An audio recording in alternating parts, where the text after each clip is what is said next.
한없이 다정했던 연인. 안녕. 밥 먹었어? 걱정 한 번 끼치지 않았던 듬직한 아들.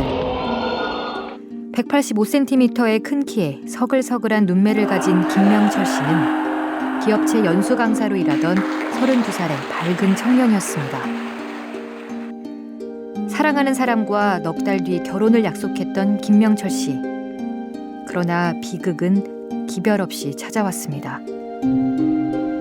상견례를 일주일 앞둔 어느 날 예비신랑 김명철 씨는 홀연히 세상에서 사라졌습니다. 8년이 지난 지금도 가족의 품으로 돌아오지 못한 사라진 약혼자 김명철 씨 실종 사건. 8년 전 그날 김명철 씨에게는 대체 무슨 일이 있었던 걸까요?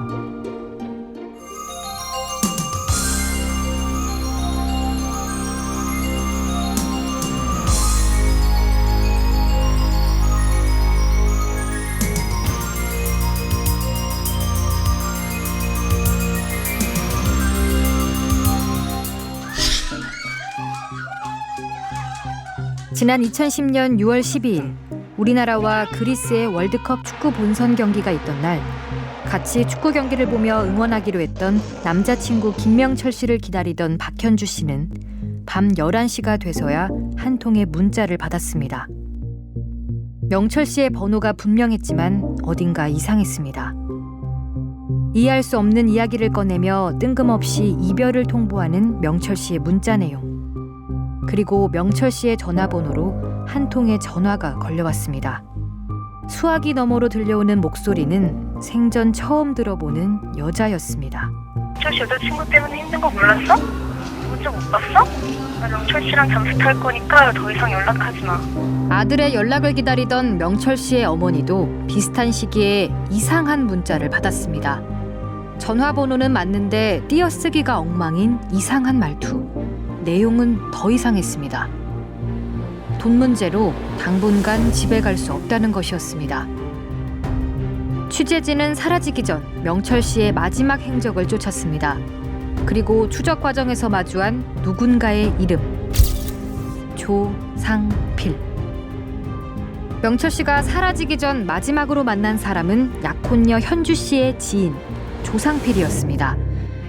조상필은 기업 연수업체에 다니던 명철 씨에게 큰 단체의 연수를 따올 수 있는 사업권을 줄 사람을 소개해주겠다며 같이 만나자고 제안했습니다. 조상필을 만나러 가기 전 명철 씨는 약혼녀 현주 씨를 만나 사용 한도가 큰 신용카드를 빌려갔습니다. 조상필과 함께 만날 사람에게 접대를 해야 할지 모른다는 이유였습니다. 약속 장소는 가까웠지만 명철 씨는 조상필의 요구대로 차를 몰고 나갔습니다. 그리고 약 1시간 반 뒤인 오후 5시 38분. 명철 씨는 현주 씨에게 전화를 걸어 카드 비밀번호를 물어봤고 현금 100만 원을 인출하는 모습이 은행 CCTV에 포착됐습니다. 그것이 명철 씨의 마지막 모습이었습니다. 이튿날까지도 명철 씨와 연락이 닿지 않자 현주 씨는 명철 씨가 마지막으로 만났던 조상필을 찾아갔습니다. 조상필은 명철 씨와 만난 지 1시간 만에 헤어졌다며 이상한 이야기를 들려줬습니다. 명철 씨가 끌고 나온 차를 담보로 2,500만 원을 빌려갔고 함께 만났던 연수사업권 브로커 최 실장에게서 선수금과 선불금 명목으로 3천만 원까지 받아갔다는 겁니다. 경찰은 처음에 명철 씨의 실종을 자발적인 가출이라고 판단했습니다. 하지만 가족과 지인들은 명철 씨가 큰 돈을 빌려 가출할 이유가 전혀 없다며 고개를 흔들었습니다. 얼마 남지 않은 학자금 대출이 명철 씨가 가진 빚의 전부였고 명철 씨 번호로 왔던 문자 내용과 달리 약혼녀 현주 씨와 돈 문제가 전혀 없었기 때문입니다. 이상한 점은 이뿐만이 아니었습니다. 조상필이 소개해준다고 했던 연수 계약건부터 문제였습니다. 조상필은 명철 씨가 선수금을 받았다고 주장했는데 첫 만남 자리에서 이런 식으로 계약하는 경우는 없다는 게 명철 씨 동료들의 설명이었습니다. 그리고 취재진의 추적 결과 연수를 의뢰했다는 단체는 존재하지도 않는 것으로 확인됐습니다. 각 시마다 하나씩 그 단체가 있기 때문에 2개 이상의 단체가 하나로 뭉쳐지는 그런 단체는 없습니다. 현재. 명철 씨가 도장을 찍었다는 차용 증서는 조상필에 대한 의심을 증폭시켰습니다. 내용은 하나도 적혀 있지 않은데 명철 씨의 인감과 지문만 여러 번 찍혀 있던 백지문서. 약혼녀와 가족에게 보낸 문자도 이상한 건 마찬가지였습니다. 평소 명철 씨가 보내던 문자와 달리 띄어쓰기가 전혀 안 돼 있었고 어머니에게 보낸 편지와 비교해봐도 완전히 다른 사람의 말투라는 걸 한눈에 알 수 있었습니다. 사건은 명철 씨의 휴대전화 추적 결과가 나오면서 새로운 국면을 맞게 됩니다. 실종 이튿날 새벽, 명철 씨 휴대전화의 최종 발신 위치는 빈 인테리어 가게 근처로 확인됐습니다. 마지막 약속 장소와 멀지 않은 거리의 이 가게는 명철 씨를 만나기 전 조상필이 급하게 구한 장소였습니다. 저기에 있었을 가능성은 충분히 있다고 봐요. 그렇죠. 그 당시에는 만약에 이 지점에 있었을 확률이 굉장히 높은 거죠. 그날의 진실을 말해줄 중요한 목격자도 등장했습니다. 근처 음식점 주인은 술에 취한 것으로 보이는 한 남자를 두 사람이 부축해 빈 인테리어 가게 안으로 들어갔고 그중 한 명이 조상필이었다고 진술했습니다. 브로커 최 실장으로 알려진 사람의 거짓 신원도 드러났습니다. 기업 연수 사업권을 명철 씨에게 소개해주겠다던 브로커 최 실장의 정체는 야식집 배달원으로 일하던 최대상. 배달원을 브로커라고 속인 사람은 바로 조상필이었습니다. 처음부터 존재하지도 않았던 연수 계약과 브로커. 정체가 탄로난 가짜 브로커 최대상이 자백을 시작하면서 조상필은 실종 사건의 유력한 용의자로 떠올랐습니다. 최대상은 명철 씨를 만나기 전 조상필과 함께 병원 3곳을 돌며 수면제를 처방받았다고 털어놨습니다. 그리고 사건 당일 조상필의 부탁대로 명철 씨가 마실 술에 수면제를 탔다고 자백했습니다.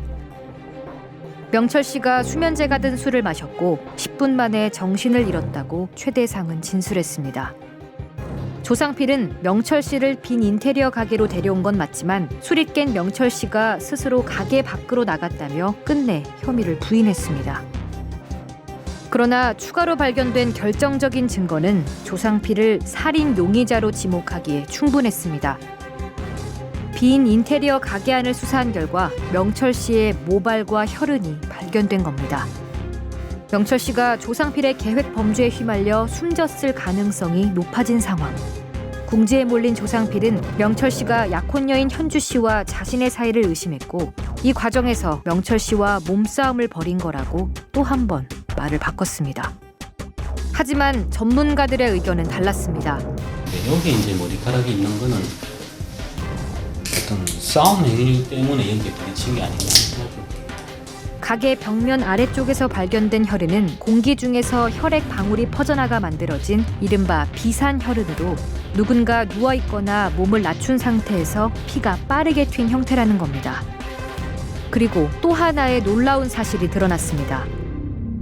명철 씨의 혈흔이 남아있는 텅 빈 인테리어 가게에서 사용된 엄청난 양의 물. 사건이 발생한 6월 한 달 동안 사용된 물의 무게는 무려 89톤. 평소보다 40톤 이상 늘어난 것으로 지름 1.5cm짜리 수도꼭지를 무려 88시간 동안 계속 틀어야 하는 양입니다.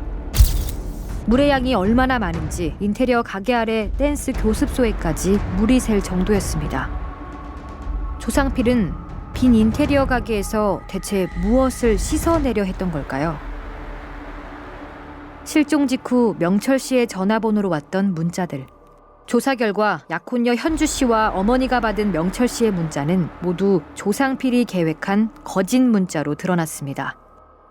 명철 씨의 어머니에게 온 장문의 문자는 조상필이 꾸며낸 내용이었고 현주 씨에게 전화를 걸었던 여자는 조상필이 고용한 사람이었습니다.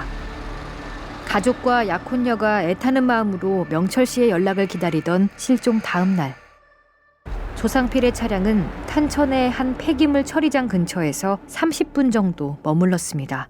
대형 폐기물과 음식물 쓰레기, 불법 투기물이 처리되는 곳이었습니다. 30분 뒤 떠난 조상필의 차량이 그 다음 향한 곳은 한강 둔치. 경찰이 일대를 수색했지만 발견된 것은 아무것도 없었습니다. 김명철 씨 실종 사건의 핵심 용의자였던 조상필은 끝내 살인죄를 면했습니다. 명철 씨의 시신이 발견되지 않으면서 살인을 입증할 증거가 부족하다는 이유였습니다. 감금과 폭행 혐의가 인정돼 불과 7년형만 선고받았던 조상필. 7년간 복역하고 만기 출소했다면 지금쯤 버젓이 밖을 돌아다니고 있을지 모르지만 조상필은 결국 그러지 못했습니다. 김명철 씨 실종 사건이 그것이 알고 싶다 보도로 세상에 알려진 지 6개월 뒤 조상필은 2년 전에 일어난 한 사망 사건에 연루돼 재판에 넘겨졌습니다. 화장실에서 알몸으로 쓰러진 채 일산화탄소 질식으로 숨진 28살 박병준 씨. 단순 사고사로 묻힐 뻔했던 사망 사건의 실체는 보험금을 노린 끔찍한 살인극으로 드러났습니다. 월 수입 100만 원의 음식점 배달원 박병준 씨가 사망할 경우 17억 원이라는 거액의 보험금을 타결될 사람은 바로 조상필과 그의 쌍둥이 형이었습니다. 경찰 조사 결과 드러나는 수레탄 수면제와 백지 차용증. 김명철 씨 실종 사건과 놀라울 정도로 닮아 있었던 이 사건으로 조상필은 1심 법원에서 무기징역의 중형을 선고받았고 첫 보도 이후 2년이 지난 2013년 5월 결국 대법원에서 형이 확정돼 평생을 감옥에서 보내게 됐습니다. 자신을 옥죄는 증거가 나올 때마다 말을 바꾸던 조상필은 끝내 한 가지 주장만은 바꾸지 않았습니다. 죽이지는 않았습니다. 죽이지는 않았습니다. 잔인한 범죄를 저지르고도 거듭된 거짓말로 빠져나가려던 조상필. 보험 살인극마저 사고사로 묻혔다면 조상필은 지금쯤 김명철 씨 실종 사건의 대가는 치르지 않은 채 세상을 활보하고 다녔을지도 모릅니다. 이걸 다행이라고 해야 할까요? 이제 내려갈 거야. 결혼을 앞두고 사라진 김명철 씨는 아직도 사랑하는 이들 곁으로 돌아오지 못하고 있습니다.